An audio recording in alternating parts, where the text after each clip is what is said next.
Okay, well, I did think that maybe this week would be the last week in Acts, but I probably would have next week as well. But we'll have to think of another passage to study, so pray about that, because it needs to be one that we can all learn from and be blessed by. I know that can apply that to any book of the Bible, but some I think might be more relevant than others as we live in these days. So, yeah, all right, maybe. But so we're in Acts chapter 28.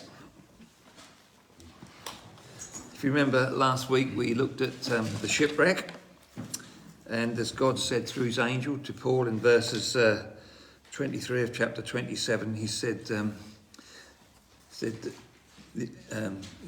Paul says, "For there stood by me this night an angel of the God whom I belong to and whom I serve, saying, 'Do not be afraid, Paul, you must be brought before Caesar, and indeed God has granted you all those who sail with you.'" In other words, if they all follow my instructions, they will all be brought safe to land. And that's where we left it last week, the last verse that says, "And so it was that they all escaped safely to land." So everybody is washed up on the shore, safe and sound. Mind you, it's probably an experience that most of them didn't enjoy too much. But there they are. They are, as the Lord had promised, they were all safe and sound. And it says in verse 1 of chapter 28, "Now when they had escaped, they found out that they were on an island called Malta." And if you just look at verses, I think it's 25 and 26 of chapter 27, Paul is encouraging the people on the boat before the shipwreck. He says, "Look, therefore, take heart, men, for I believe God that it will be just as it was told me. However, we must run aground on a certain island." And that certain island turned out to be Malta. It seems that God chose the place for the shipwreck, or for the boat to run aground, and for them to be washed up on this particular island. God wanted them there. And so he brought them to the place where he wanted them to be. And I think it's important for us to sort of realise that even in the midst of a shipwreck, we can still be where God wants us to be. We might not have enjoyed the experience. It might have been terrifying on the way. It was for these. But I think God wanted them on this island. He wanted them there for a purpose. So verse 2 says, "And the natives showed us unusual kindness, for they kindled a fire and made us all welcome because of the rain that was falling and because of the cold." Although Paul's a prisoner, he's on his way to Rome. Okay, he's just a prisoner, he's a criminal really, right? He's there going for the sake of the gospel, that's why he's going, right? He's receiving lots of unexpected blessings on the way as he goes up to Rome. Okay, and early on in the voyage they stopped off at Sidon in chapter 27 verse 3, and it says there in chapter 27 verse 3, if I can find it, it says, "Look, and the next day we landed at Sidon, and Julius treated Paul kindly and gave him liberty to go to his friends and receive care." So right back as they start the trip, Paul's got a special blessing of kindness back there, right? And now we see that these natives showed us unusual kindness. God's looking after them, isn't he? You know, they're getting another blessing. And as you read through chapter 27, you have to wonder who was actually in charge of this sailing expedition anyhow, because Paul seems to have a lot to say and a lot of authority about what's going on the boat. You know, God's given him a prominent position on this voyage, hasn't he? And here in verse 2, there's an unusual kindness, something more than you would normally expect. And it's being shown to these people who've been washed up. They're shipwrecked, they're exhausted, they're soaking wet, it's raining, it's cold, the wind is blowing. It'd be a windy, rainy sort of November day. And what could be better than a lovely big fire to warm yourself by after being shipwrecked? Maybe some food and hot drink as well, but they've been given this unusual kindness that's being shown to these people. But then imagine what shock they must receive when you get reading into verse 3. Imagine, it says there, look, "But when Paul had gathered a bundle of sticks and laid them on the fire, a viper came out because of the heat and fastened on his hand." Maybe there's some sticks around. He picks up a bundle with his hands and he takes them over to chuck them on the fire to add more fuel to the fire. And there's a viper in there which thinks, "I'm getting away from the heat," and it latches onto Paul's hands. You imagine the shock of that after all what's happened. And what does Paul think? What must go through his mind straight away? I've come through a shipwreck and now I've been bit by a snake. I mean, there's something, isn't it, really, you know? I used to think that the snake had just wrapped itself round his arm and he shook it off into the fire. But when you read this, it's not that, is it? It's holding on to him by the bite. It's got its fangs in him. It's holding on to him by the mouth. You imagine this pile of firewood, and this viper just happens to be in it, and he's bitten. Paul is bitten. After all he goes through, he actually gets bitten by a snake. And so verse 4, so when the natives saw the creature hanging from his hand, so obviously it's bitten him, isn't it? They said to one another, no doubt, this man is a murderer, whom, though he has escaped the sea, yet justice does not allow to live. In other words, all right, he may have got away with a shipwreck, but the gods or whatever it is are going to make sure he doesn't get away. He's now going to drop down dead. He must be a particularly murderous, wicked kind of person. And they're fully expecting him to drop down dead. They really jump to the wrong conclusion about Paul, don't they? He must be a very evil man. And he can't avoid justice in their mindset. He can't avoid justice. And one way or another, Paul's going to get his reward, his just deserts. And the snake has got him. And you look at verse 5. But he shook off the creature into the fire and suffered no harm. I reckon that he shook that snake off into the fire, everybody scarpered, don't you? He shook that off his hand, everybody backed off really quick. Because that's what happened, like I think when, you read the story of Moses and Janus and Jambres when they turned their serpents into stick and Moses picks his up by the tail, does it? Especially when God gives him the demonstration at the burning bush. I'd have run a mile. I hate snakes. When that thing started wriggling around, I'd have been off. And when Paul shook that thing off into the fire, I'd have been out of there pretty quick as well. But Paul suffers no ill effects at all. No ill effects at all. He suffers no harm. However, they were expecting that he would swell up or suddenly fall down dead. But after they'd all looked for a long time and saw no harm come to him, they changed their mind and said that he was a god. Look, there's the Maltese islanders, there's many of the survivors of the shipwreck. I reckon they're all gathered around this fireball and they're staring at Paul, expecting him just to have this huge reaction to the snake bite. We would, if we were there, wouldn't we? And they keep watching, look at it, and they sort of stare at him. They're just looking at him, expecting something to happen. But nothing happens. He doesn't drop down dead, There's no divine judgment upon him. And in fact, he seems to be it's just fine. Everything's perfectly okay. And I think when Luke wrote those last words of that verse there, he must have had a smile on his face. Because they go from one extreme to another. Instead of thinking he's a hardened criminal who's going to find his just deserts by being bit by the snake, now they've changed their mind and say he's a god. And that's already happened to Paul before, hasn't it? There's the other occasion where he's already been worshipped as a god before anyhow. In verse 7 it says, in that region, see, look how Paul has sort of, he's come from one crisis to another, right? Now he goes to another thing in verse 7. The story changes a little because there's another expected blessing here in verse 7, right? In that region there was an estate of the leading citizen of the island whose name was Publius, who received and entertained us courteously for 3 days.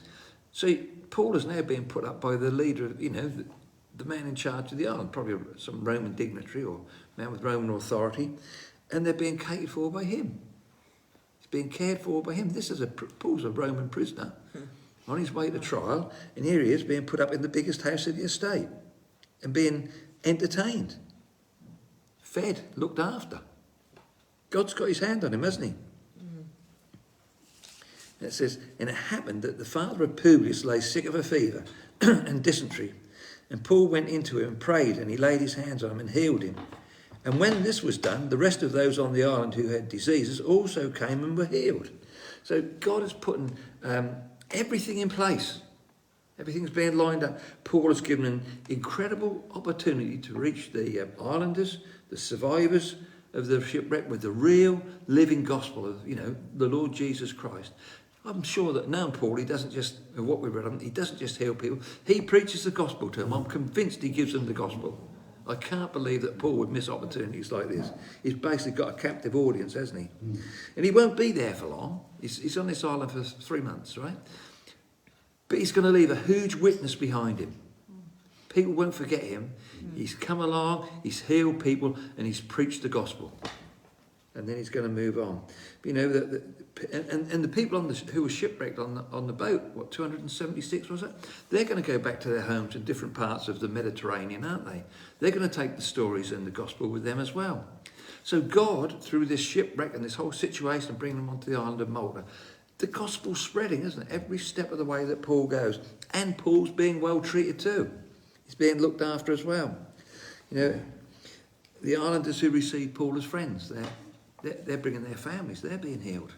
They showed Paul hospitality, and now they're being paid back by having family members healed and prayerfully, hopefully, family members saved as well.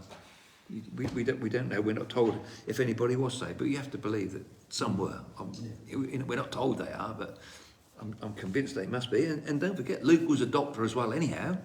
So the sick could come and maybe Luke could help them as well. And Paul would be praying and healing as well through the power of the Lord. So there's some huge, wonderful things happening all this time, you know, while they're on this island of Malta. So, you know, God has worked. He's using this situation, this shipwreck. And then when we get to verse 10, it says there that they also honoured us in many ways. And when we departed, they provided such things as were necessary. Do you see how God is looking after Paul all the while? He might be under guard as a prisoner, but everything is, he's being blessed, you know. If I went on holiday and I got treated like that, I'd have come back and I'd been really enthusiastic about it. I really would, if people were looking after me like that. So there's even more blessings there. You can sort of see the impact that Paul and his friends had on these people in that short stay there. And as they prepared to depart, they're given gifts. All their necessary requirements are met. Okay? And I think it seems, to my way of thinking, that it was probably an emotional farewell. People, they gave gifts because they were sad to see Paul going. You know, it really impacted the people on the island. Verse 11, after 3 months, we sailed in an Alexandrian ship whose figurehead was the twin brothers, which had wintered at the island. So the ship had come in. The 3 months of probably the worst parts of the winter months were past, and it would probably be safe to sail. And, you know, weather would have improved. And Luke tells us that the figurehead of the boat was the twin brothers. And we see that this was a little bit of superstition and, you know, a little bit of religious fervency as well. But the twin brothers, they were Castor and Pollux, who, those two gods, and they were, I think they were sons of the Greek Roman mythology of Jupiter, of Zeus, sons of Jupiter, of Zeus, and they were the patron saints of sailors, and, you know, the good luck charms for sailors. So they got the two of them on the front of the boat because they were probably quite superstitious people. The islanders were superstitious, and as much as they thought that Paul was being punished by the snake when he'd been bitten after the shipwreck, there's a lot of superstition in the ancient world. There's a lot of superstition today. In our world, we tend not to think about it. But have you ever noticed, I don't know if you fly about a bit, I haven't flown for a few years, but we used to fly quite a bit before COVID. There's not many aeroplanes with row 13s in, is there? Mm-hmm. Have you noticed that? You get on a plane, you won't find a row 13 seat. You won't find many high hotels with a floor 13 either. You go on holiday in a hotel, you don't get number 13 floor very often. There's a lot of superstition in the world today, in our world, you know. It's strange, isn't it? But things haven't changed a lot for a lot of people. And in verses 12 to 14, and landing at Syracuse, we stayed there 3 days. From there we circled round and reached Rhegium, and after one day the south wind blew, and the next day we came to Puteoli, where we found brethren, and were invited to stay with them 7 days. And so we went towards Rome. So they arrive at Puteoli. Look, what do? They meet a bunch of Christian brothers, and they spend a week with them. You know, on the way to Rome. God is encouraging the brothers. He's encouraging Paul. Paul's being cared of. God is definitely watching and taking care of Paul through all of these situations. He's providing for him every step of the way. In verse 15, and from there, when the brethren heard about us, they came to meet us as far as the Apiforum and the 3 Inns. One is about 30 miles out of Rome, the other one's about 40 miles. Those who are a bit more fit did the extra 10 miles probably. And when Paul saw them, he thanked God and he took courage. You see, these brothers came out to meet Paul, and that encouraged Paul. Again, another blessing. It's incredible how God took care of them all the while. And they come out to the 3 inns, and the Happy Forum. They came out and met Paul there. This was Paul's first contact really with Rome in a way. You know, these people had come out of Rome to meet him. They were Christians from Rome. These are the people that he wrote the epistle to the Romans from Corinth to the church in Rome. And here are people who have probably read that letter and he's now got a contact with them. This is all tangible stuff for Paul. This is reality. He's always wanted to go to Rome, and he's now coming into sort of physical contact with it. And if we just look at verse 16, because I think maybe we'll stop here. Look. Now, when we came to Rome, the centurion delivered the prisoners to the captain of the guard, but Paul was permitted to dwell by himself with the soldier who guarded him. Paul's allowed to have his own home, his own house. Maybe rented a place, and he lived in it. He was free to have guests, free to entertain. I think he probably had to have a supervisor with him most of the time. Of course, a gentle way of calling the guard supervisor, but somebody with him to just make sure he didn't disappear. But he's blessed, isn't he? God has watched over Paul every step of the way. And so Paul ends up in Rome, where God wants him to be. And he arrived in a roundabout way, there's no doubt about that. And he proclaimed the gospel as he journeyed. And that's what God wanted. I think wherever Paul went, he spread the gospel. And I wrote chapter 27, verse 25. Yes.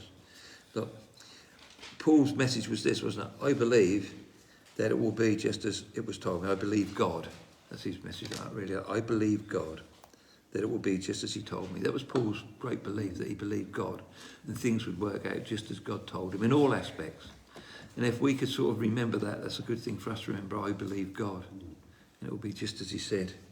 So we'll stop there. I think we can have a look at the rest of that next week, and we could discuss a few little questions and things I've written down. If anybody's got something else they want to bring up, then we'll say farewell to the folks there.